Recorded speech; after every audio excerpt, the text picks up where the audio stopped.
आणि एबीपी माझाच्या बातमीची सरकारकडून दखल घेण्यात आली आहे। छत्रपती संभाजीनगरमधल्या घाटी रुग्णालयातील जन्ममृत्यू प्रमाणपत्राची चौकशी करण्यात येणार आहे। जिल्हाधिकाऱ्यांच्या अध्यक्षतेखाली चौकशी समितीची स्थापना केली जाईल अशी माहिती पालकमंत्री संजय शिरसाट यांनी दिली आहे।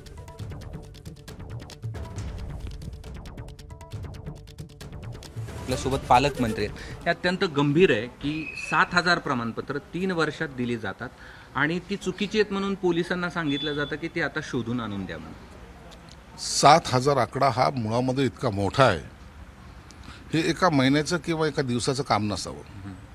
हे अनेक वर्षापासून चालत आलेली 3 वर्षाची असलेली प्रक्रिया आहे। आणि मग देणारा कोण होता?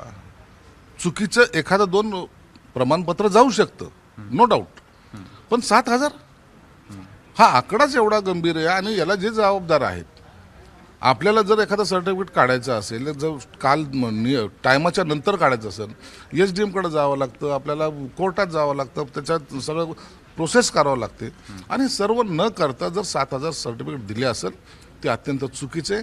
त्याच्यासाठी आता त्या पालकांना दोषी धरण्यापेक्षा ज्यांनी दिले त्यांना पहिलं दोषी धरलं पाहिजे। जे करणारं मला वाटतं एक मोठं रॅकेटच असावं। त्यांनी हे चिरमिरी घेऊन ज्याला म्हणतात त्या पद्धतीने त्यांनी ते दिलं असावे।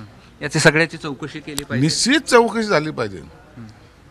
मी आता कलेक्टरच्या अध्यक्षतेखाली त्याची एक कमिटी गठीत करतो आणि कलेक्टरला स्वतः त्यांना आदेश देऊन त्यांना त्यांची चौकशी करायला लावणार आहे। बरं, पोलिसांना सांगितलं गेलं की ही तुम्ही परत आणून द्या म्हणून शोधून। आता पोलीस काय सगळे हे सगळं काम करत बसतील का?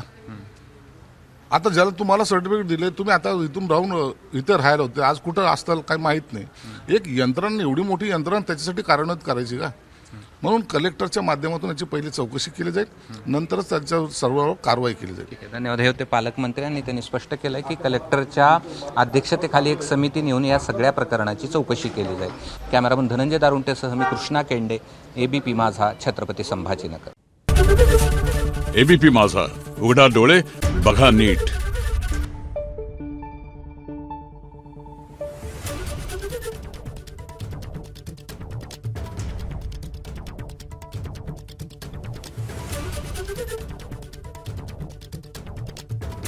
Thank you.